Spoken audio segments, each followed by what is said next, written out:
last year, when LeBron James described some of President Trump's public statements as laughable and scary, Fox News commentator Laura Ingraham ordered the basketball superstar to shut up and dribble. LeBron responded thoughtfully by saying that her comment resonated with me, but I think it resonated with a lot of people to be able to feel like they can be more.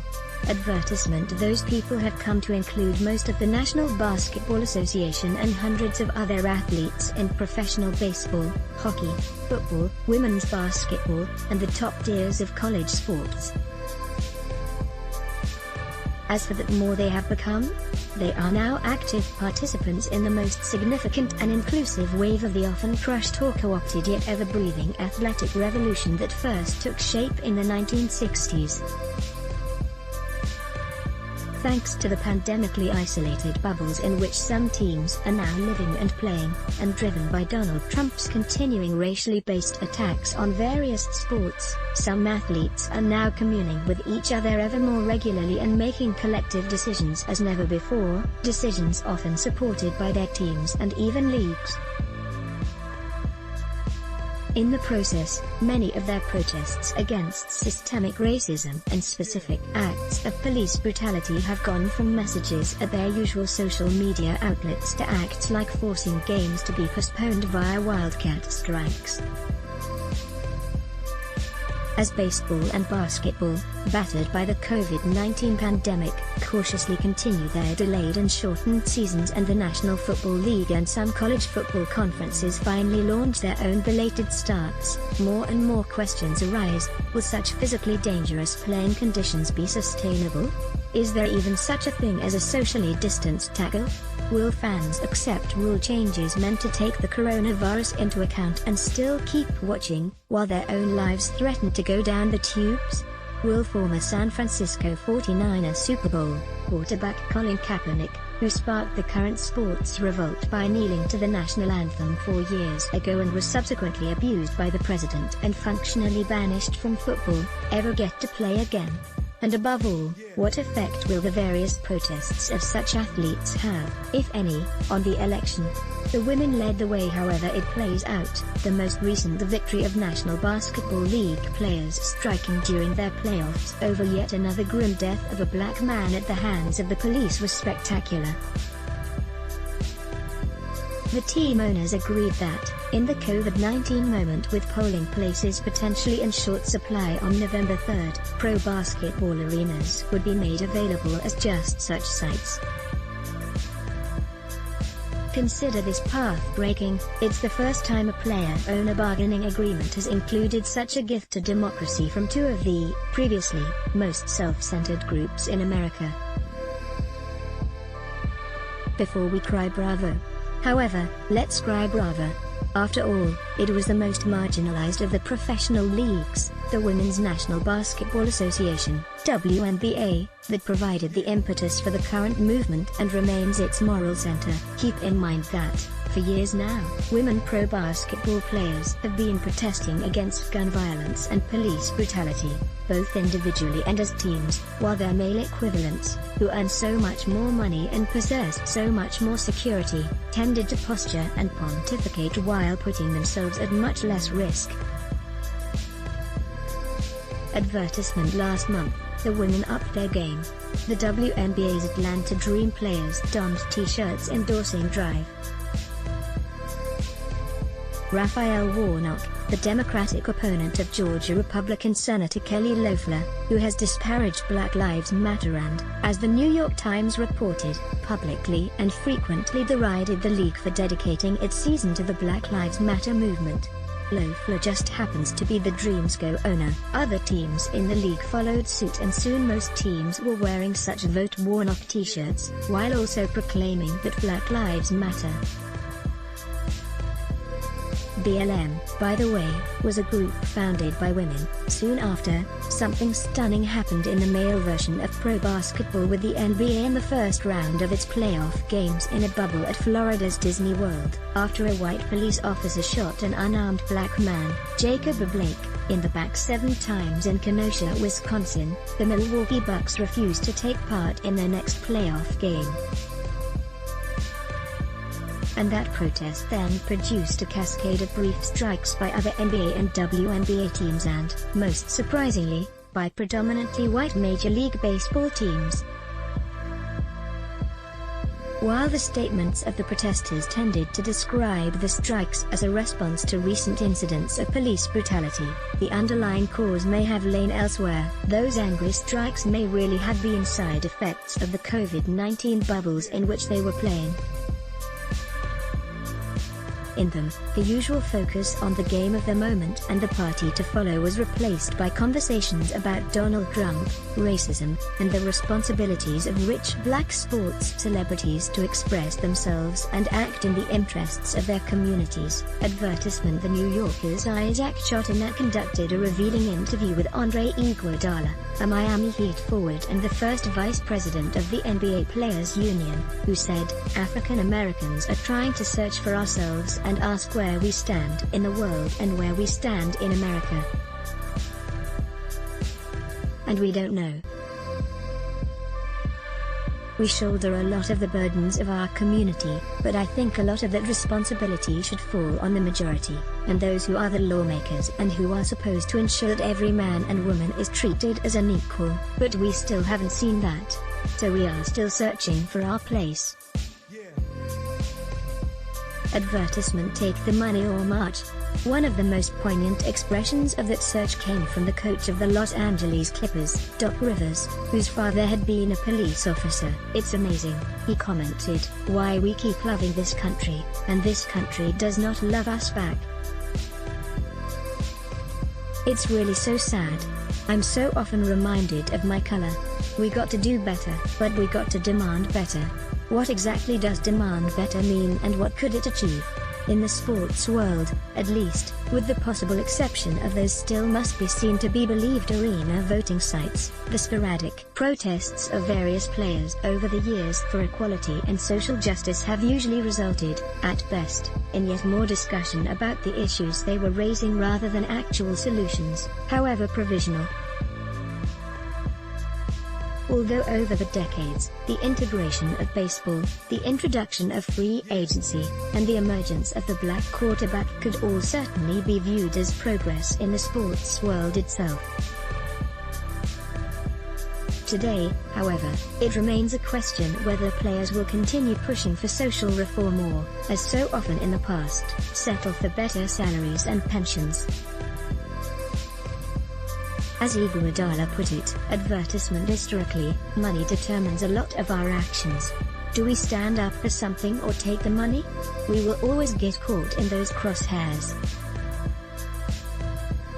But I think players are smartening up, and I think that will come into play with a lot of guys. Similar optimism has been expressed recently by a number of sporting icons, including Hall of Fame basketball player Kareem Abdul-Jabbar, who began his career with the Milwaukee Bucks. Found hope in the instantaneous support of other sports teams and athletes, especially ones from Major League Soccer, only 26% black, Major League Baseball, 8%, and overwhelmingly white pro tennis, times, Jabbar believes, may indeed be changing. After all, he remembers that when I boycotted the 1968 Olympics because of the gross racial inequities, I was met with a vicious backlash criticizing my lack of gratitude for being invited into the air-conditioned big house where I could comfortably watch my community swelter and suffer. Another longtime sports activist, retired sociology professor Harry Edwards, who was instrumental in inspiring the memorable Black Power salute given from the medal stand at the 1968 Mexico Olympics by American track stars Tommy Smith and John Carlos, is similarly hopeful. An advisor to Kaepernick, Edwards sees an opening for genuine change in this moment because, he says, it's no longer just about the acts of individual sports figures. This wave of protest, he adds, is distinctively different from the single athletes who are involved. These are entire teams that are reacting to this situation and leveraging their power to demand change. It's not just a Colin Kaepernick or Eric Reid or Michael Bennett or Maya Moore. This one is about an entire organization, and I could see this coming from the time the University of Missouri football team protested. Advertisement that was back in 2015 when that football team joined a campus-wide demand for the resignation of the university's president for mishandling racial incidents at the school. He did finally resign. Such a full-scale involvement of a college sports team in a protest movement was unheard of at the time. It would take another 5 years and so many more racial nightmares before that spirit of unity with a larger protesting culture in this Black Lives Matter era, not to mention the willingness of athletes to risk their own brief careers, would bloom throughout sports. Spoiled rotten millionaires. The current reaction of the Trump administration and its allies to such protests has underlined the threat that they clearly feel from wildcat strikes, bent knees, and other actions disrupting their notions of normality in an unnerved and unnerving world. The president, in particular, has been counting on the return of pro sports and college football to help project an image of him being in control in this ongoing pandemic. Weighing in from the White House, President Trump's son-in-law and senior advisor Jared Kushner typically dismissed the recent set of basketball wildcat strikes by saying, "Look, I think that the NBA players are very fortunate that they have the financial position where they're able to take a night off from work without having to have the consequences to themselves financially." Advertisement that snide attempt to separate the athletes from their fan base, itself stricken by a weakening economy, the still spreading coronavirus, and a mounting sense of political anxiety, soon blossomed into something more like a political campaign theme. At the right-wing website Newsmax, for instance, conservative radio host Chris Salcedo attacked the spoiled rotten millionaires. He then added, "Pro sports is no longer about unifying us but about shoving left-wing politics down our throat and up our nearest orifice. They push social justice, which is the absence of justice." For all the right-wing outrage over the basketball protests, football is now the true American national pastime and carries the most weight with Trump and gang. Several months ago, I speculated that, if the National Football League plays regular season games this fall, President Trump stands a good chance of winning re-election for returning America to business as usual, or, at least, to his twisted version of the same. Despite the fact that most NFL owners have been Trump donors, the league, which did away with preseason games, has been bending leftward to avoid an NBA-style set of strikes that could cripple the season just as it's starting. Last month, League Commissioner Roger Goodell professed regret for not paying more attention to Colin Kaepernick's message when he took those knees. Topping that, earlier this month, Goodell announced that "End Racism and It Takes All of Us" signs will be stenciled in the end zones of all stadiums this season, and the so-called Black National Anthem, "Lift Every Voice and Sing," will be sung before each opening game. Political slogans will even be allowed on helmets. In certain ways, when it comes to the Trump voter in particular, the return of college football, a major multi-billion-dollar business that pays most of its employees nothing whatsoever, with its own cult-like regional passions, is of particular importance. While college football fans tend to lean right and insist on their entertainment, no matter who is to die for it, college players have used the health risks of COVID-19 to ramp up their demands for more control over their lives and a share of the revenue that their schools collect from the sale of jerseys with their names on them. After 2 of the 5 major conferences, the West Coast's Pac-12 and the Midwestern-based Big Ten, worrying about the toll that the pandemic might take, called off their fall seasons, the Trump campaign declared, "The radical left is trying to cancel college football." Their electoral implications were obvious. 5 key swing states, Pennsylvania, Michigan, Wisconsin, Ohio and Minnesota, have Big Ten teams, and calling off the season in this fashion does, of course, send a message to future voters about the state of Trumpian America. Advertisement. In reality, the urge to protest playing football in the midst of a pandemic was spreading, and not just among the usual suspects.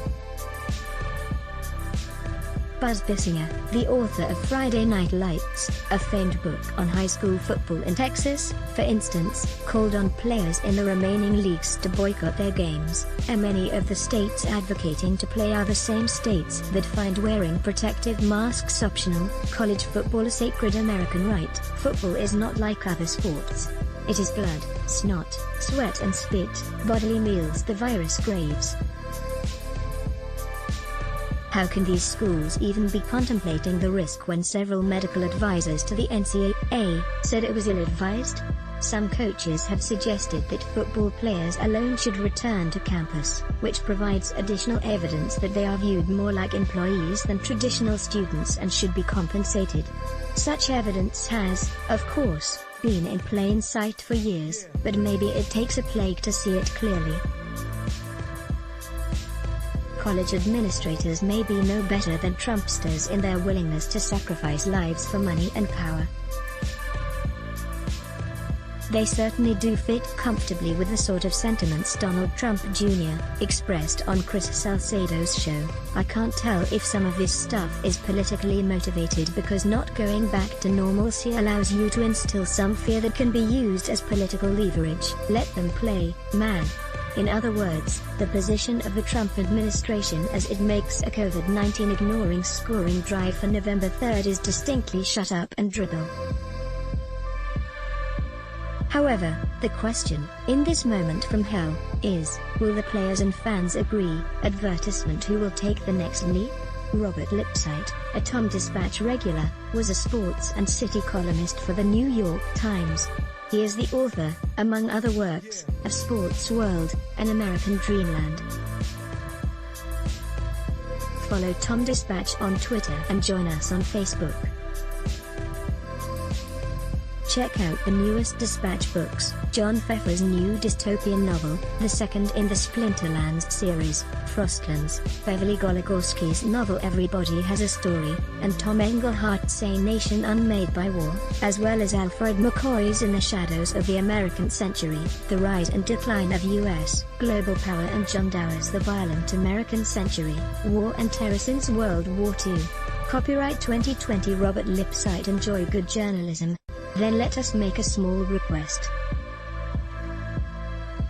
The COVID crisis has cut advertising rates in half, and we need your help. Like you, we here at Raw Story believe in the power of progressive journalism. Raw Story readers power David K. Johnston's DC report, which we've expanded to keep watch in Washington. We've exposed billionaire tax evasion and uncovered White House efforts to poison our water. We've revealed financial scams that prey on veterans, and legal efforts to harm workers exploited by abusive bosses. And unlike other news outlets, we've decided to make our original content free. But we need your support to do what we do. Raw Story is independent. Unbinged from corporate overlords, we fight to ensure no one is forgotten. We need your support in this difficult time. Every reader contribution, whatever the amount, makes a tremendous difference. Invest with us. Make a one-time contribution to Raw Story Investigates, or click here to become a subscriber. Thank you. Click to donate by check. Value Raw Story? Then let us make a small request. The COVID crisis has cut advertising rates in half, and we need your help. Like you, we believe in the power of progressive journalism, and we're investing in investigative reporting as other publications give it the axe. Raw Story readers power David K. Johnston's DC report, which we've expanded to keep watch in Washington. We've exposed billionaire tax evasion and uncovered White House efforts to poison our water. We've revealed financial scams that prey on veterans, and efforts to harm workers exploited by abusive bosses. We need your support to do what we do. Raw Story is independent. You won't find mainstream media bias here. Every reader contribution, whatever the amount, makes a tremendous difference. Invest with us in the future. Make a one-time contribution to Raw Story Investigates, or click here to become a subscriber. Thank you. Let's block ads. Why? Show your love for him. Click the link in description. Thanks for watching.